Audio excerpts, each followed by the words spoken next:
Oi, amores! Um mini coração para vocês. Vamos para mais uma modelagem. Como sempre, aguardando a Francilene entrar. Vamos hoje fazer uma modelagem do pastor Lúcio Barreto Júnior. Francilene entrando. Opa! Vamos ver se ela vai aparecer hoje para mim. O Instagram tá de brincadeira. Oi!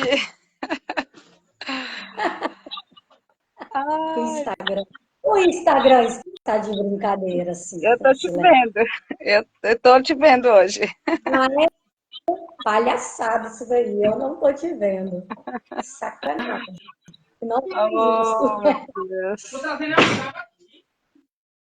Vou ficar aqui de vez em quando olhando para cá, ó, para eu me Eu ver. sei. Te ver. É muito ruim. Pois é. Hoje, então, a nossa modelagem será do pastor Lúcio Barreto Júnior. Vamos falar aqui um pouquinho, como sempre, sobre a sua biografia e depois a gente traz aqui um pouquinho dos seus ensinamentos. Então, o pastor Lúcio Barreto Júnior, que é mais conhecido como Lucinho, ele nasceu em Belo Horizonte e ele conheceu Jesus aos 11 anos de idade, no Uhum. período em que estava morando em Governador Valadares com a família. E sempre foi incentivado por seus pais a estudar, a ler muito, e ele se apaixonou pela Bíblia Sagrada. E desde criança ele pregava para suas irmãs mais novas, dizendo que um dia seria pastor. Então ele já profetizou desde sempre, né? Seus Uhum. primeiros anos no Evangelho de Cristo foram importantes para que, junto com a sua família, ele enfrentasse o falecimento de sua mãe quando ele tinha apenas 14 anos de idade. E ainda teve a mudança do pai dele para os Estados Unidos para ajudar nas finanças da casa. E aí veio a necessidade dele cuidar das irmãs e as demais dificuldades vividas na adolescência. É isso aí. Eles acabaram morando com parentes, enfim. Alguns anos depois, ele também viajou aos Estados Unidos para trabalhar e estudar inglês, onde ele congregou na igreja do pastor Benny Hinn e ajudou no departamento da juventude de algumas comunidades. E aí ele retornou dos Estados Unidos em 1992 e morou em Patinga, Minas Gerais, e aí passou a participar da Igreja Batista Missionária, onde ele conheceu a sua esposa, Patrícia Barreto. E apesar das dificuldades que todo casal enfrenta para realizar o sonho de casamento, eles conseguiram então se casar em julho de 94 e se mudaram para Belo Horizonte. E a sua formação, ele foi... boa noite, Selma. Ele foi motivado a auxiliar adolescentes e jovens pelo Brasil a conhecerem Jesus Cristo como Senhor e Salvador de suas vidas. Então, ele decidiu investir na sua formação teológica para cumprir seu chamado com mais excelência. Então, ele se tornou bacharel em teologia ministerial pelo Seminário Teológico Evangélico do Brasil e concluiu o mestrado em teologia pela Faculdade Teológica Sul-Americana em Londrina. E pelo seu trabalho com a juventude, ele foi condecorado com diploma de honra ao mérito e reconhecido como cidadão honorário de Belo Horizonte. Ele é pai de duas crianças, que se chamam Emily e Davi. Ele dedica a sua vida para evangelizar, preparar a equipe jovem e igrejas para falar do amor de Jesus e a viver este amor com intensidade. E junto com sua família, ele realiza diversas viagens missionárias e ações sociais, a fim de levar o amor de Deus, seja por meio do serviço, seja pela própria palavra divina. Então, ele já viajou para a Índia, Haiti, Jordânia, Nepal, enfim. O ministério dele, atualmente, ele é pastor na Igreja Batista da Lagoinha e tem cerca de 40 livros publicados. E tem, os mais conhecidos são o Manual de Sobrevivência para o Jovem Cristão, as 100 Dicas para Pregadores Loucos por Jesus e a série de 3 volumes, Loucos por Jesus, em que ele conta o testemunho de inúmeros cristãos que foram perseguidos por causa do nome de Cristo. E o sucesso e a grande repercussão desta série tem inspirado milhares a também viver um cristianismo acima da média. Como ele mesmo fala aqui, pois assim o Senhor nos ordenou. Eu fiz de você luz para os gentios, para que você leve a salvação até os confins da terra. Então ele foi motivado por esse versículo, então que ele decidiu assumir seu ministério com jovens e a incentivar os jovens a serem loucos por Jesus. E ele fala que lá na adolescência dele, que foi muito difícil, ele teve vícios de pornografia, ele pensou em morrer. Então, ele tinha certo na mente dele que ele quis e queria muito ajudar adolescentes para não viverem o que ele viveu. Então, o chamado veio pela dor. E como ele mesmo fala, o nosso maior ministério nasce da nossa maior vergonha, da nossa dor, da nossa tristeza. E dentre as frases dele, eu trouxe aqui pelo menos 2 para a gente discutir, né? Sendo um pouquinho mais sucinta para a gente não se estender, eu trouxe uma frase que ele falou o seguinte: você é testado no que você ensina. Vejam, de fato, isso nos lembra, né, Francilene, que a nossa vida ela é um constante teste de coerência, realmente, né, de aprendizado, responsabilidade, né? Então, o que nós ensinamos, sim, deve estar alinhado com o que nós vivemos. E as nossas ações, elas realmente falam mais alto do que as nossas palavras. Exceto para aquelas pessoas que são juízes das vidas das outras, que não cuidam das suas vidas e que ficam todo o tempo esperando um deslize para poder justificar as suas incapacidades. Tirando isso, a gente não pode contar com esse tipo de gente, porque isso sempre vai existir, de fato desconhecendo que o outro ele é imperfeito, que o outro é humano e não divino, e que sim, você, apesar de tudo, de pregar aquilo que você acredita, de estar ali sempre, vai ter sempre alguém que seja fiscal da sua vida, realmente. Mas é claro que se nós ensinamos valores, ética, princípios, nós somos avaliados pela nossa coerência em aplicá-los em nossa própria vida. Então, para ele que prega, que é muito mais evidente, ele vai estar realmente até com ele mesmo, porque é um desafio, é um esforço maior, e você vai ter que ser realmente coerente com aquilo que você está pregando, né? Com aquilo que você está ensinando, porque se a gente ensina algo sem responsabilidade, vai ter uma consequência, né? Então a gente tem que ter, de fato, muito cuidado com o que nós falamos. Então, ele até fala, ele fala assim que a gente tem que ser menos teórico e mais prático, né? Exatamente. Então, faz sentido. E claro que nós vamos ser testados no que nós ensinamos. A gente vai estar muito mais evidente, né? E ele um pastor, ele prega, então ele está ali resgatando vidas. Então, certamente que as suas ações vão ser muito mais cobradas, né? E uma outra frase dele, Francilene, essa eu vou esmiuçar um pouco, quando ele fala assim: 3 coisas que você precisa saber para ser feliz.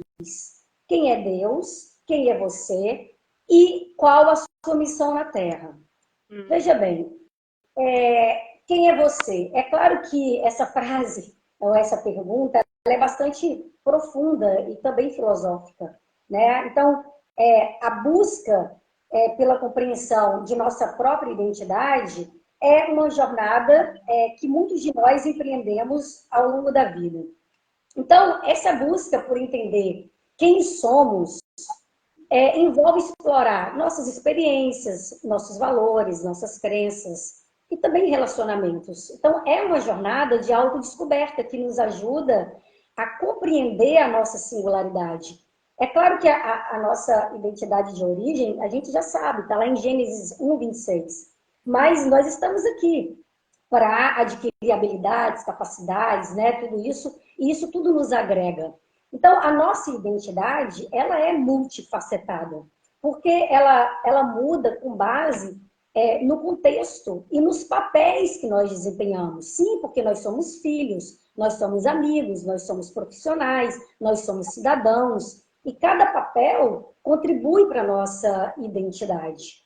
Então, alguns até argumentam que a nossa identidade é inata, mas outros acreditam que ela é moldada pela cultura, pela sociedade e pela experiência. Claro que essa dicotomia, ela acaba sendo fascinante e também complexa, mas conhecer a si mesmo é fundamental para o crescimento pessoal. Então, através da reflexão, da autoanálise e do aprendizado contínuo, nós podemos evoluir e compreender melhor a nossa identidade. E também nós vamos dizer assim, a nossa identidade, ela também está ligada às conexões que nós fazemos com outras pessoas. Muitas vezes nós nos conhecemos através do outro. Então, como nós nos relacionamos com o outro, afeta também a nossa percepção de quem somos. Então, em última análise, essa busca pela identidade é uma jornada pessoal e subjetiva. Ninguém vai fazer isso por nós. Então, que cada um de nós encontre significado e propósito de maneira única.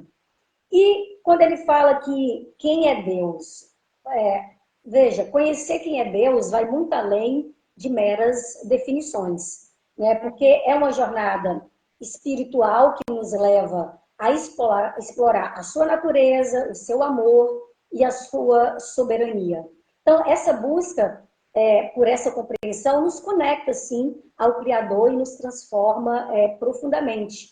A identidade cristã, ela está fundamentada em quem somos em Deus e não apenas em nossas realizações ou falhas. Então, conhecer a nossa identidade em Cristo nos proporciona segurança e confiança em nossa vida diária.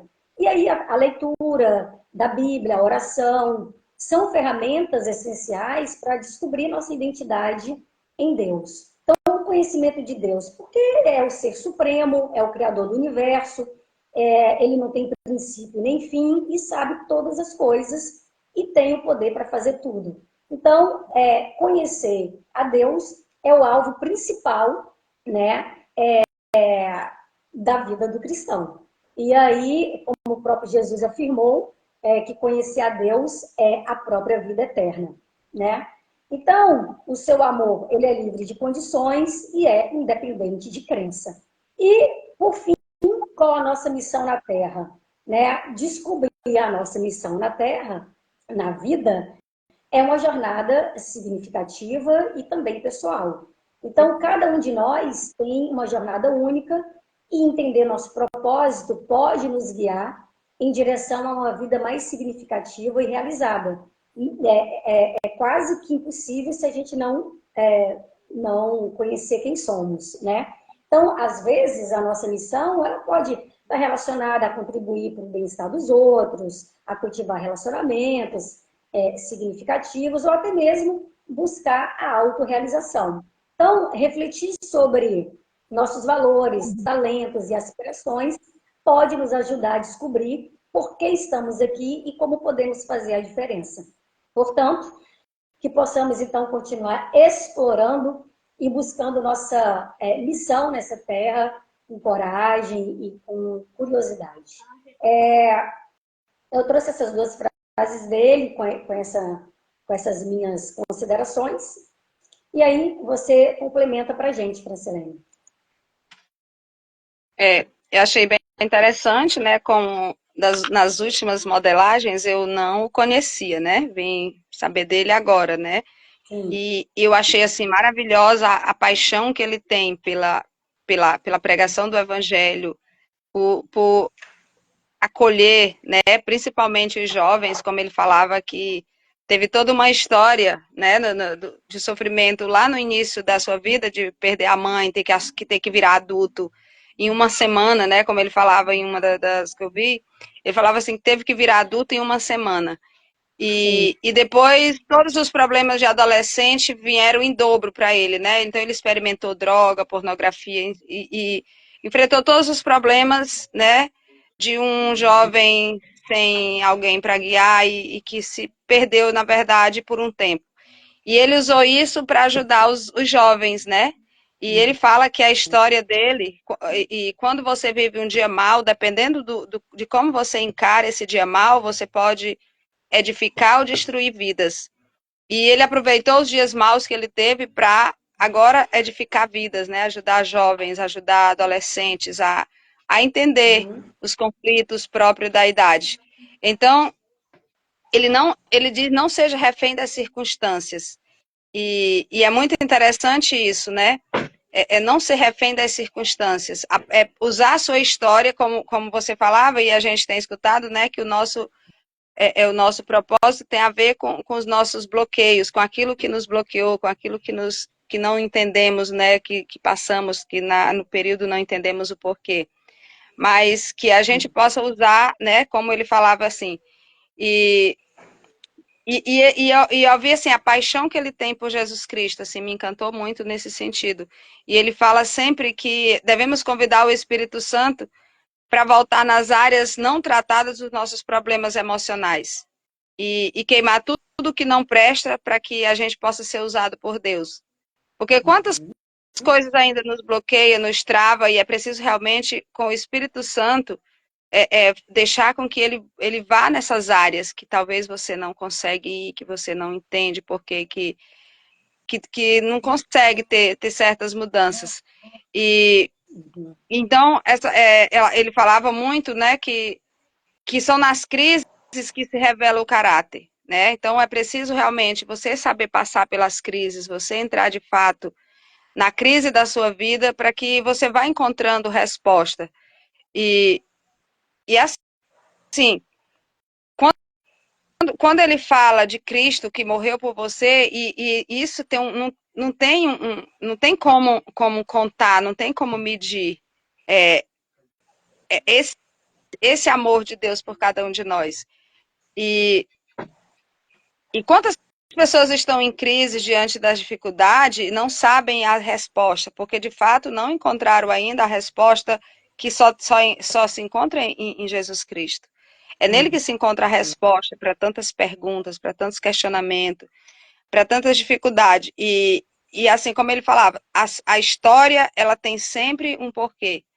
O porquê dos acontecimentos é para salvar pessoas que futuramente passarão pela mesma coisa. Então, talvez se você não entende o porquê dos acontecimentos da sua vida hoje, que você possa começar a pensar que futuramente você vai curar pessoas que têm o mesmo, que está passando pela mesma situação. Porque a sua ferida curada, ela pode ser remédio para outra pessoa.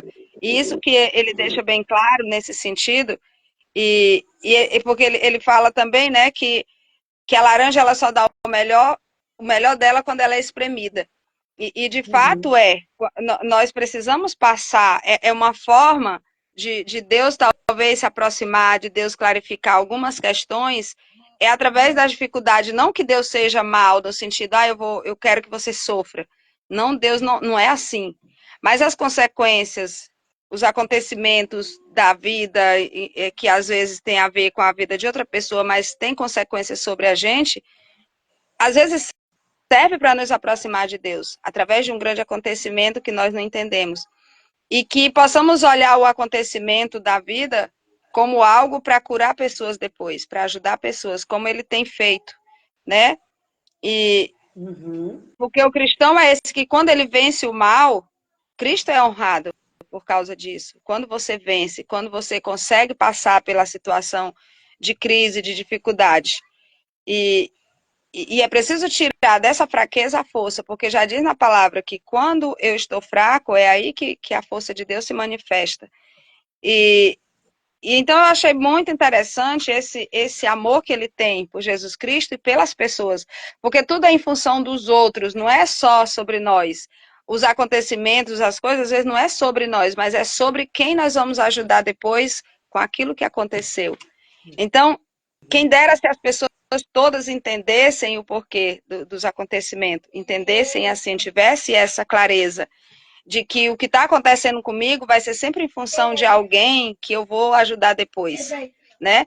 Porque a tendência nossa é nos rebelar diante da situação difícil, diante da crise, diante dos problemas que a gente não entende, mas a gente não tem essa clareza, a maioria das pessoas não tem essa clareza de que o problema que vem não é culpa de Deus, não é porque Deus é mau, e que tem um porquê, que eu vou poder ajudar pessoas depois com aquilo. Então, se todos entendessem assim, o sofrimento, apesar de grande e pesado, ele se tornaria leve e ganharia um novo sentido, né? Uhum. Então, Sim. eu achei bem interessante, né? Como ele diz que dependendo do que você fizer no dia mal, você pode levantar ou derrubar muita gente. Dependendo do que você faz com o seu sofrimento, com a sua crise, com a sua dificuldade, dependendo do que você fizer, você pode levantar ou derrubar muita gente. E muita gente está precisando de um testemunho de alguém que venceu, de alguém que foi lá porque é impossível você não ter algo para contar. Você nunca será a pessoa que você foi ontem. Você pode dizer, olha, eu também já fui assim, eu também já passei por isso, e venci, e consegui, você também vai conseguir. Então, tem pessoas esperando você dizer isso, né? E o ideal é que todos tenham clareza do porquê, para que depois ajude a outros, né? Então é isso, Deise, eu achei bem interessante né, todas as falas dele, eu ouvi alguns podcasts e dá vontade de ouvir mais, porque né, é bem inspirador, é bom quando você, por exemplo, eu que também sou essa que sou apaixonada por Jesus Cristo, acredito nele, já tive experiência de que ele é fiel, de que ele é bom, então como é bom poder ouvir pessoas que falam, né, que dizem, que dão testemunho dele, que é verdade, que ele age, que ele faz, que ele não decepciona. Como ele falava aqui, uma das falas dele que eu achei interessante, que ele diz que o problema do mundo é que os sábios estão em crise e os idiotas estão em paz. Né? Achei, me chamou bastante atenção isso, né? Então, os sábios precisam realmente falar, precisam realmente dar testemunho, porque as pessoas más estão fazendo as coisas e está tudo bem, está tudo certo, não, né? E nós não precisamos estar combatendo os maus, mas abrindo a boca e falando daquilo que nós acreditamos, né? Para que outras pessoas... dos bons, né? Isso. O silêncio dos bons é o que é o ensurdecedor, esse silêncio aí e cabe a mim também isso, né?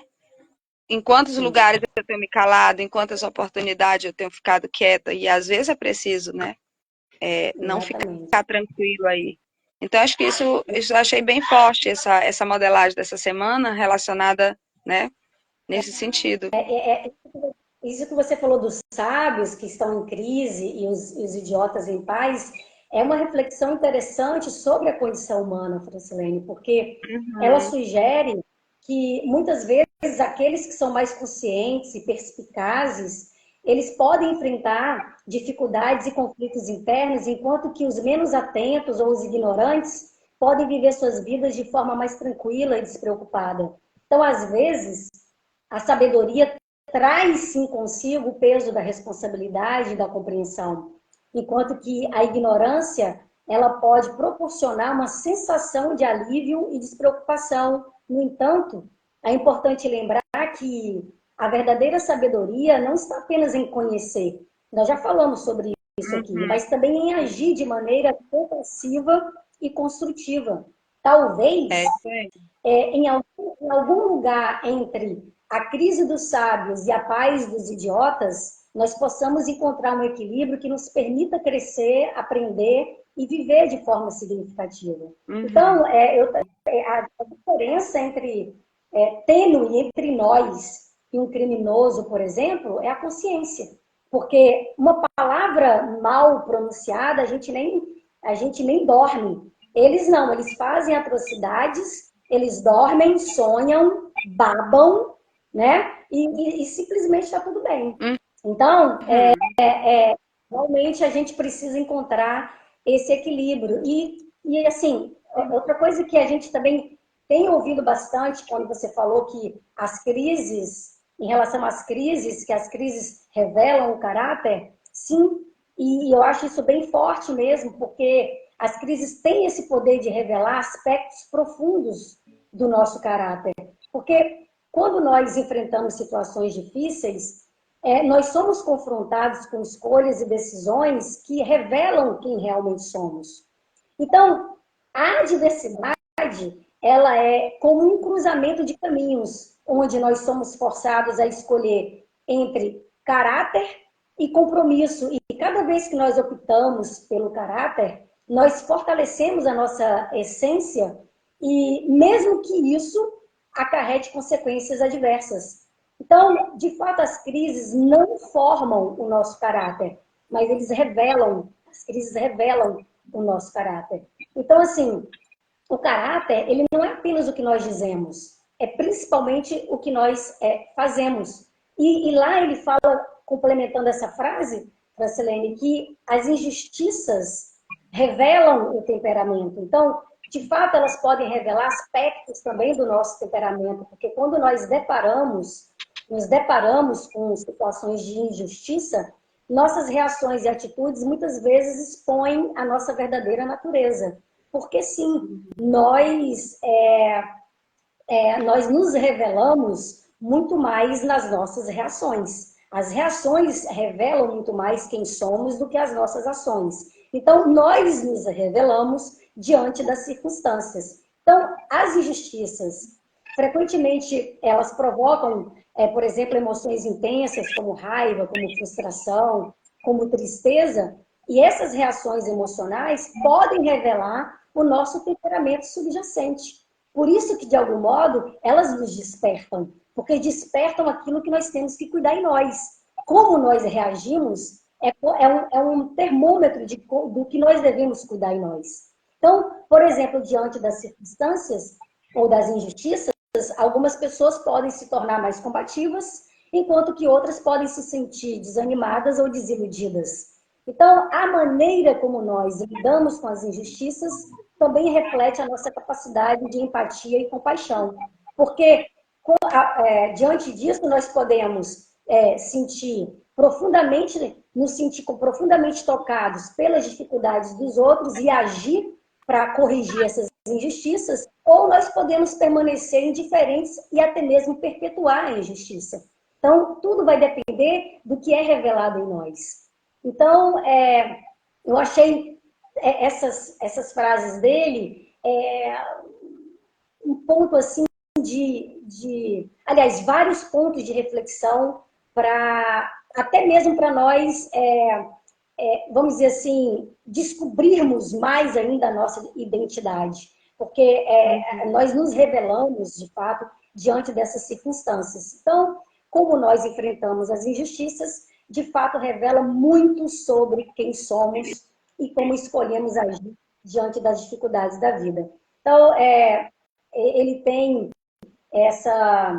ele tem, vamos dizer assim, autoridade para falar muita coisa sobre isso, porque ele também vivenciou fases muito adversas, como ele mesmo reforça, o nosso maior ministério muitas vezes nasce da nossa maior vergonha. Por isso que aquela frase, né, Francilene, de que o bloqueio está intimamente ligado com o nosso propósito, ele de fato, ele é real. Porque muitas vezes o nosso chamado vem mesmo pela dor, né? Vem pelas nossas experiências e elas podem ser, entre aspas, negativas para que a gente possa resgatar outras pessoas. Então, foi uma abordagem bem rica mesmo e eu acho que a gente trouxe, de algum modo, clareza para as pessoas e, de algum modo, a gente nutriu coisas boas ou coisas que estavam adormecidas para que as pessoas também se despertem, né, Francilene? Eu acho que é isso, a nossa mensagem de hoje. Se você É isso quiser aí, para complementar. finalizar também, assim, como ele falava, que depois das crises nós somos chamados a nos levantar mais fortes, né?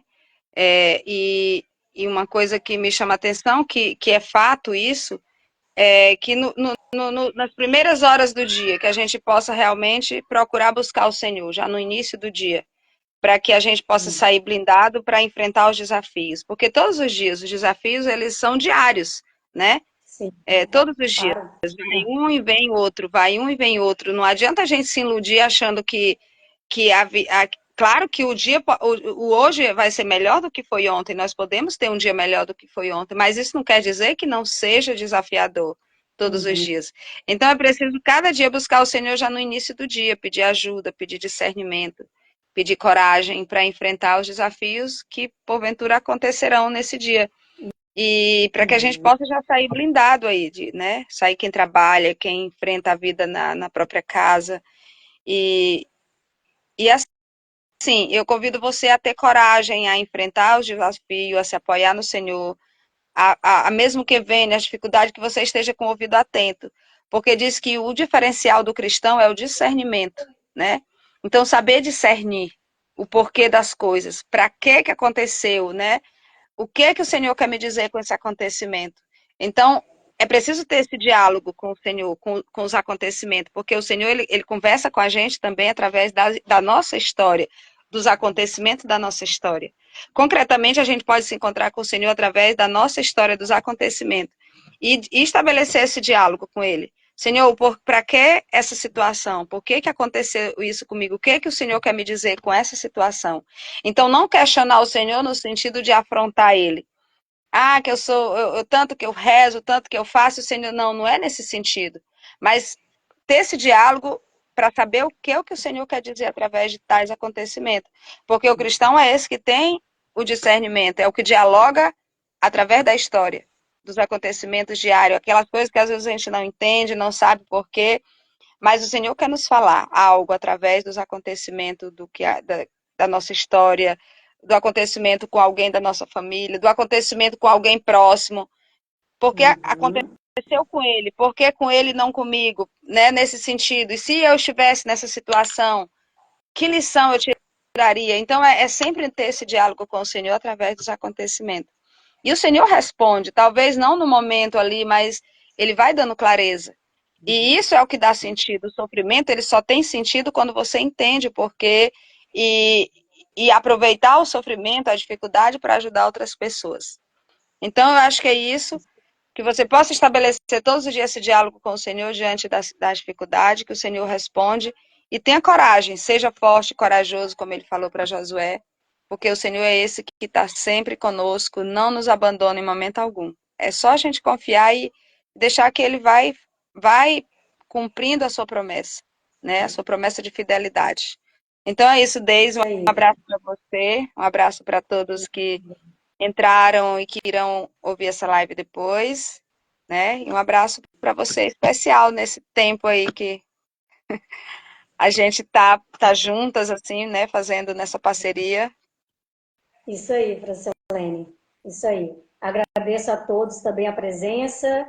Daqui a pouquinho eu vou postar também o link para poderem ver depois no YouTube. Obrigada mais uma vez pela presença, Francilene. E vamos seguindo.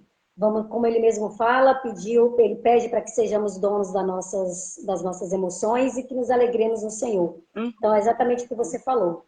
Um grande beijo a todos e até quinta-feira que vem, se Deus quiser. Boa noite. Beijo. Boa noite. Imagina.